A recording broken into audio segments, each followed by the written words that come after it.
Pizza বানানোর জন্য 1 cup ঈষৎ উষ্ণ গরম দুধে 1 চামচ ইস্ট দিয়ে আমি 10 মিনিটের জন্য ভিজিয়ে রেখেছিলাম।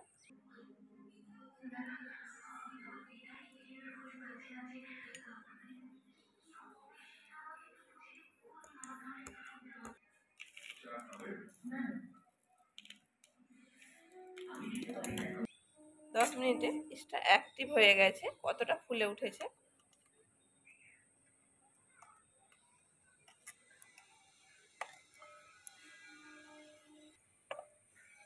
ইস্ট মিশ্রিত দুধটাকে একটি পাত্রে নিয়ে নেব। প্রথমে ক্ষমা চেয়ে নিচ্ছি, ঠান্ডা লাগার কারণে গলার ভয়েস চেঞ্জ হয়ে গেছে, তার জন্য হয়তো বুঝতে একটু অসুবিধা হতে পারে। ইস্ট মিশ্রিত দুধের মধ্যে আমি 2 চামচ চিনিও দিয়েছিলাম। এই দুধের মধ্যে আগে থেকে চেলে নিয়েছি ময়দা।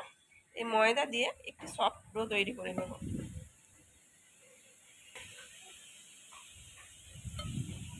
মিশ্রিত দুধ দিয়ে এরকম একটি ডো তৈরি করে নিয়েছি।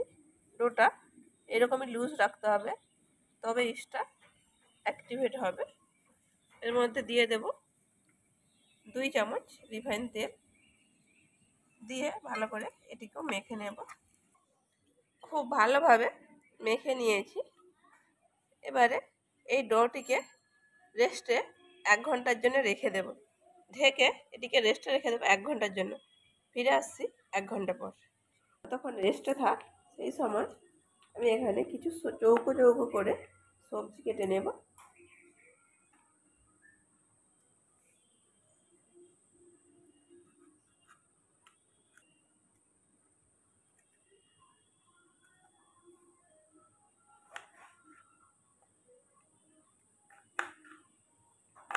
এই রকম করে কেটে নেব।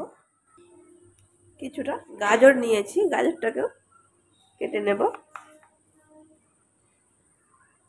কিছুটা গাজরও এরকম করে কেটে নিয়েছি। আর দিয়ে দেব অল্প একটু পেঁয়াজ।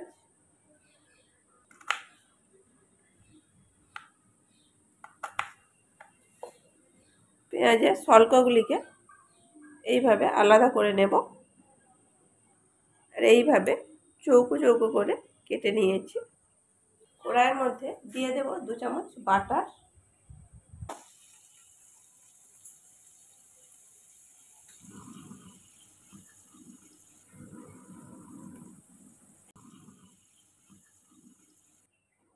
থেতো করা রসুনটা হালকা ভাজা হয়ে গেছে। আমি এইরকম একটি পাত্রে পিৎজাটা বেক করব।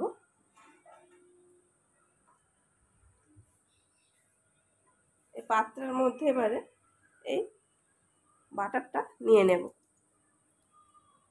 শুধু বাটারটাই দেব, রসুনগুলো দেব না। দিয়ে গোটা পাত্রে ছড়িয়ে নেব। এটি এবারে সাইডে রেখে দেব। এই কড়াইয়ের মধ্যে এই সবজিগুলো নিয়েছিলাম হালকা ভেজে নেব। প্রথমে দিয়ে দেব গাজর, পেঁয়াজ আর ক্যাপসিকামটা দিয়ে দেব। হালকা করে ভেজে নিয়েছি। এবারে গ্যাসের চুলা থেকে নামিয়ে নেব। অন্যদিকে একটি কড়াই বসিয়ে দিয়েছি। এই কড়াই আমি পিৎজাটাকে বেক করব। এদিকে ইস্ট আর ময়দা দিয়ে যে ডোটি তৈরি করে রেখেছিলাম সেটিও 1 ঘন্টা হয়ে গেছে, ফুলে প্রায় ডাবল হয়ে গিয়েছে। হাতে অল্প ময়দা লাগিয়ে এদিকে একটু এরকম চেপে চেপে এর হাওয়াটাকে বের করে দেব। যে পাত্রটি আমি রেডি করে রেখেছিলাম পিৎজা বেক করার জন্য, তার মধ্যে এবারে এই ডোটি নিয়ে নিলাম। হাতের সাহায্যে চেপে চেপে সম্পূর্ণ পাত্রটায় ছড়িয়ে দেব। সম্পূর্ণ পাত্রটায় এইভাবে সমান করে নিয়েছি। কাঁটা চামচ দিয়ে এইভাবে ফুটো করে দেব।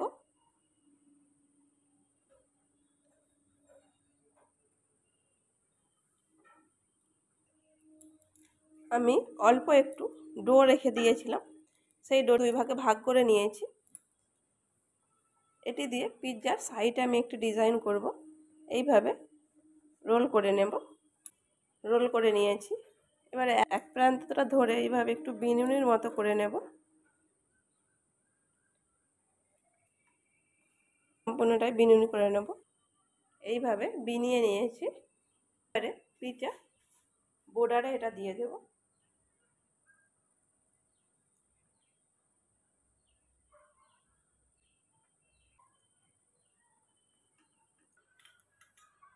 এইবারে আমি এখানে কিছুটা পিৎজা সস নিয়েছি, এর ওপরে লাগিয়ে দেব। আপনারা যদি চান পিৎজা সসের বদলে টমেটো সসও ব্যবহার করতে পারেন। পিৎজা সসটি সম্পূর্ণ পিৎজায় লাগিয়ে নিয়েছি। যে সবজিগুলো ভেজে রেখেছিলাম এবারে এর ওপরে সাজিয়ে দেব। পিৎজা পছন্দ করে না এরকম বাচ্চা এখন খুবই কম আছে। আমি আমার বাড়ির বাচ্চাটিকে পিৎজার সাথে কিছু সবজিও খাইয়ে দিই এইভাবে। আপনারা চাইলে এখানে এই সবজি ছাড়াও অন্য সবজিও ব্যবহার করতে পারেন, আবার যদি না চান তাও নাও ব্যবহার করতে পারেন। এবারে ওপর থেকে কিছুটা অরিগ্যানো ছড়িয়ে দেব। কিছুটা চিলি ফ্লেক্স নিয়েছি, ওপর থেকে এইভাবে ছড়িয়ে দেব। এখন চিজের কিউব নিয়েছি, এটিকে গ্রেড করে দেব। এইভাবে একটি গ্রেটারের সাহায্যে গ্রেড করে দেব।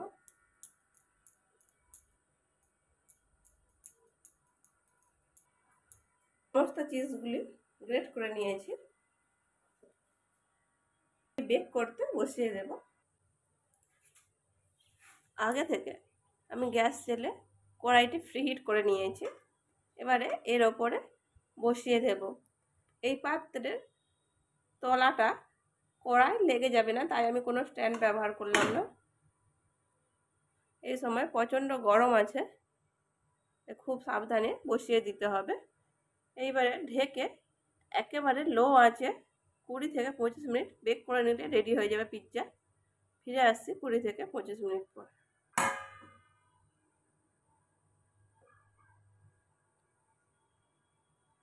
2 মিনিট পর এবারে ঢাকনা খুলে দেখে নেব পিৎজাটি বেক হয়েছে কিনা।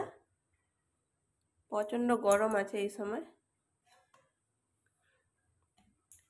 খুব সুন্দর বেক হয়েছে, ওপরের কালারটিও খুব সুন্দর হয়েছে। তবু একটি চামচের পেছন দিয়ে আমি চেক করে নেব। চামচটি ক্লিন বেরিয়ে এসেছে, তার মানে পিৎজাটি হয়ে গেছে। গ্যাসের চুলা থেকে নামিয়ে নেব।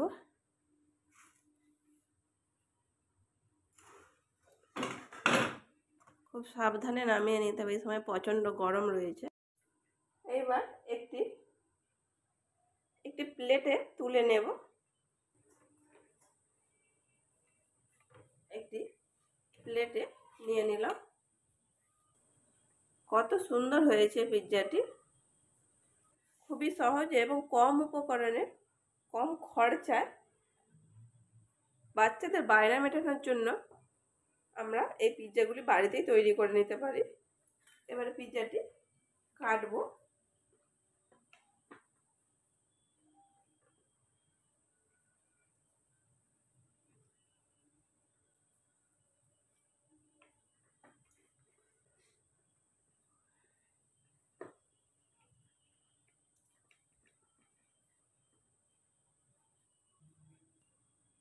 এইভাবে পিস করে নিয়েছি।